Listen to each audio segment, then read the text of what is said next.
बेहद सुंदर सजा हुआ रूम, उसमें लगे अलग अलग टिमटिमाते एलईडी बल्ब और कई सारे कैंडल की रोशनी, ऊपर से रात का पूरा दिखाई देता पूर्णिमा का चंद्र, यह सारी चीज़ें सपना को मदहोश किए जा रही थी। शाहिद रूम सजाकर मैं थोड़ी देर में वापस आता हूँ कहकर सपना को उस रूम में अकेला छोड़कर चला गया था। सपना जो शाहिद से इतना प्यार करती थी कि उसके लिए उसके एक बार कहने से ही अपना घर छोड़कर उसके साथ आ गई थी, इस बात का उसको कोई अफसोस नहीं था। सपना को अपने सपनों का राजकुमार मिल गया था। इन दोनों ने भागकर शादी कर ली थी और आज उनके मिलन की रात थी।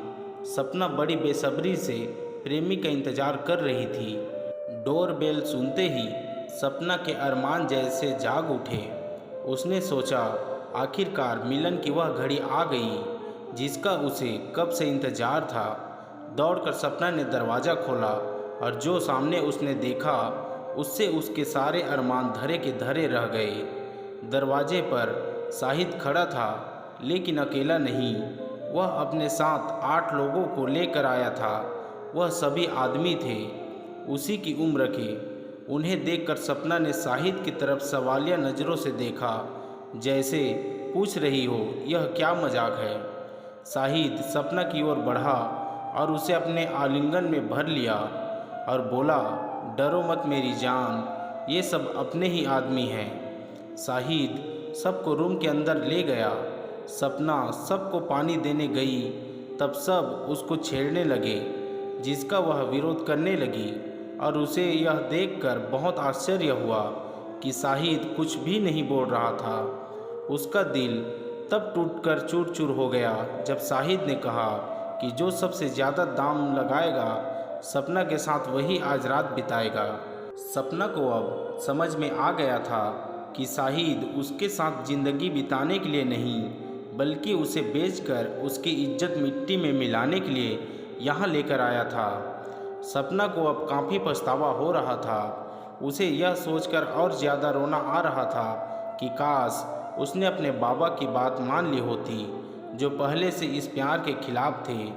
वे उसे काफ़ी समझाते आ रहे थे कि उन्हें शाहिद अच्छा लड़का नहीं नज़र आता है, लेकिन सपना ने उनकी एक न सुनी थी। शाहिद के पैसों की बात पर उसके साथ आए लोगों ने बंदूक निकालकर उसी पर निशाना लगा दिया और बोले, पैसे तो नहीं, लेकिन सपना के बदले तुझे मौत ज़रूर देंगे। शाहिद ऊपर से नीचे तक कांप गया था और वहीं पर पत्थर के मूरत बने खड़ा रहा। सभी लोग सपना की ओर बढ़े उसका दामन दागदार करने के लिए। सपना सोच रही थी उसके साथ कुछ भी गलत हो, इससे अच्छा उसको मौत आ जाए। जैसे जैसे लोग उसके करीब बढ़ते जा रहे थे, सपना और भी ज़्यादा डरती जा रही थी। जब उन लोगों में से एक ने उसकी साड़ी को छुआ ही था कि दरवाजे पर पुलिस की एक टीम ने दस्तक दी, जिनके साथ सपना के पिता भी थे, जो सपना को तलाशते हुए उसके ठिकाने तक पहुंच गए थे। अपने पिता को देखकर सपना को जैसे नया जन्म मिल गया। वो तेज़ी से दौड़ी और अपने पिता के गले लग गई। सारी बात पता चलने पर उसके पिता की आंखों में खून उतर आया। अगर साथ में पुलिस ना होती तो शायद वह उन लोगों में से किसी की जान ही ले लेते, लेकिन पुलिस ने उन्हें रोक लिया और सभी को गिरफ्तार कर लिया, शाहिद को भी। दोस्तों, हम प्यार के खिलाफ नहीं हैं, लेकिन आज के ज़माने में जो देखा देखी या फिल्मी कहानियों को देखकर जिस तरह का प्यार युवा युवतियां करती है, बिना सोचे समझे उसके खिलाफ है। अपने माता पिता और परिवार को दुखी करके कोई भी प्यार कभी सफल हो ही नहीं सकता। और बिना एक दूसरे को अच्छी तरह जाने, एक दूसरे का नेचर पहचाने जो प्यार होता है वह प्यार नहीं, वह महज आकर्षण होता है और कुछ नहीं। दोस्तों, आशा करता हूँ कि यह कहानी आपको अच्छी लगी होगी। वीडियो को पूरा देखने के लिए आप सभी का धन्यवाद। कृपया मेरे YouTube channel Hindi motivation story को लाइक, सब्सक्राइब और शेयर कर दीजिए। धन्यवाद।